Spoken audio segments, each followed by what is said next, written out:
Situasi pengangkatan pegawai pemerintah dengan perjanjian kerja atau PPPK di Kabupaten Rembang semakin rumit.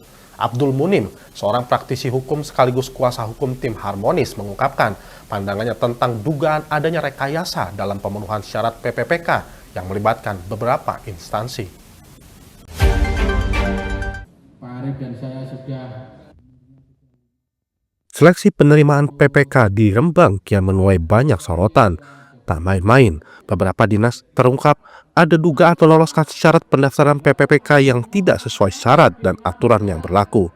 Bahkan beberapa waktu lalu, Dinas Perdagangan, Koperasi, dan UKM langsung bertindak tegas dengan mencabut berkas calon PPPK yang tidak sesuai syarat. Saat ditemui di kantornya, praktisi hukum pidana Abdul Munim menegaskan bahwa jika terbukti ada rekayasa dalam pemenuhan syarat PPPK, maka dapat dikategorikan sebagai tindak pidana. Dirinya merujuk pada pasal 362 Kitab Undang-Undang Hukum Pidana atau KUHP yang mengatur tentang penggelapan.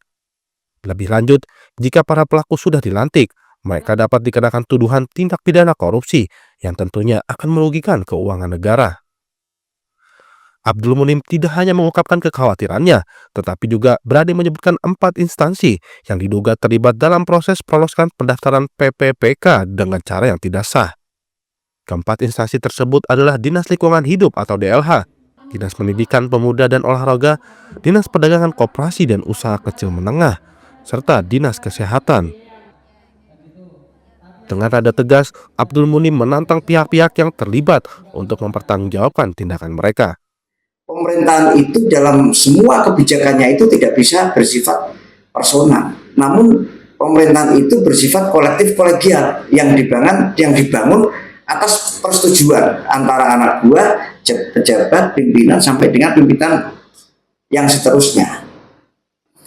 Dalam hal ini adalah satu cuplikan yang disampaikan oleh Pak Sekda bahwa kalau di situ terdapat tindak pidana yang berkaitan dengan satu adanya mal administrasi terkaitan dengan penerbitan dokumen yang sebelumnya itu ada belum sampai pada 2 tahun mengabdi, kemudian diakumulasikan menjadi 2 tahun dengan tambahan bla bla bla bla, dengan melakukan rekayasa kerjasama dengan antar para pihak ini sehingga dianggap cukup memenuhi syarat 2 tahun.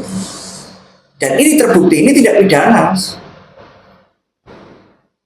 Tindak pidana umumnya juga kena. Kalau ini terbukti, ini maka pasal 263-nya KUHP ini juga kena. Kemudian kalau nanti ini akan terbongkar setelah dia dilantik atau ditetapkan sebagai tenaga P3K, maka ini juga masuk tindak pidana korupsi. Kenapa?